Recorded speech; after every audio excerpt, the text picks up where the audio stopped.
বারাসাত মানেই কালী পুজো। কলকাতা দুর্গাপুজোর মতোই কালী পুজো এখানে বড় বড় ক্লাবগুলির মধ্যে চলে সমান সমানে টক্কর। এখন একাধিক কালী পুজো মণ্ডপের মধ্যে ছাত্রদল ক্লাব প্রতিবারই তাদের অভিনবত্ব ও মণ্ডপ সজ্জায় তাক লাগায় সাধারণ মানুষের চোখে। এবছর তাদের কালী পুজোর থিম বন্দি শৈশব। বৃহস্পতিবার খুঁটি পুজোর মধ্যে দিয়ে ছাত্রদল ক্লাব তাদের এবছরের পুজোর যাত্রা শুরু করলো। এবারে এই পুজোর ৫৬তম বর্ষে পদার্পণ করলো। তাদের থিম ও মণ্ডপ সজ্জা সাধারণ দর্শনার্থীদের নজর কাড়বে বলে আশাবাদী ক্লাবের সদস্যরা।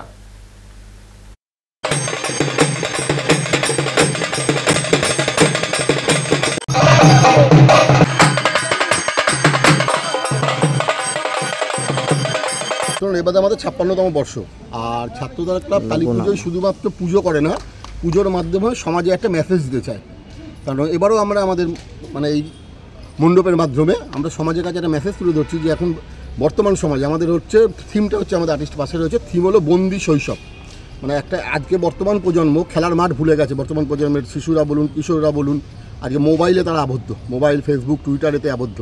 আগে একটা সময় যেসব খেলাগুলো বাংলার বুকে আমরা দেখেছিলাম, ছেলেরা মাঠে দাঁড়িয়ে গুলি খেলছে, ঘুড়ি ওড়াচ্ছে, কার্টুন পড়ছে, শুকতারা পড়ছে। এখন আজকে শৈশব কিন্তু মোবাইলের মধ্যে বদ্ধ। আজকে শৈশবকে বিকেলবেলা স্কুল থেকে এসে দৌড়ে ব্যাগটা রেখে আমরা যেমন মাঠে নেমে পড়তাম সেটা নেই। এবং এটা আমাদের পুজোর মাধ্যমে আমরা সমাজকে সেই মেসেজটা দিতে যাচ্ছি। এই বন্দি শৈশব আমাদের থিম, এবং বন্দি শৈশব থেকে মুক্ত করে আগামী প্রজন্ম আমাদের এই পুজোর মেসেজের মাধ্যমে আগামী দিনের শিশুরা, কিশোররা আবার মাঠে ফিরুক, তাদের সে পুরনো কিশোর, পুরনো শিশু, বাংলার যে ঐতিহ্য সেটাকে আমরা এই সামাজিক মেসেজের মাধ্যমে পুজোটা করতে যাচ্ছি।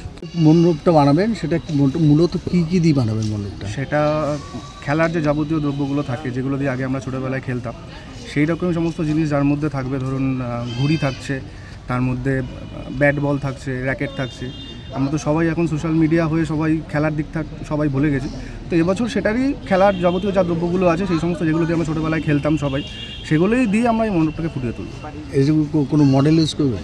মডেল বলতে আমাদের এখানে একটা আর্টিফিশিয়াল ফোন রাখা হবে, যে আগেকার দিনে কিপ্যাড ফোন ছিল। এখন সবাই স্ক্রিন টাচের যুগে সবাই স্ক্রিন টাচ ফোন ইউজ করে সবাই ভুলে গেছে যে কিপ্যাড ফোনের মর্যাদা কী ছিল। ফোন আসা যাওয়াটাই আগেকার দিনে ম্যাটার ছিল। এখন তো তার থেকে সোশ্যাল মিডিয়া জিনিসগুলো আরও বেশি।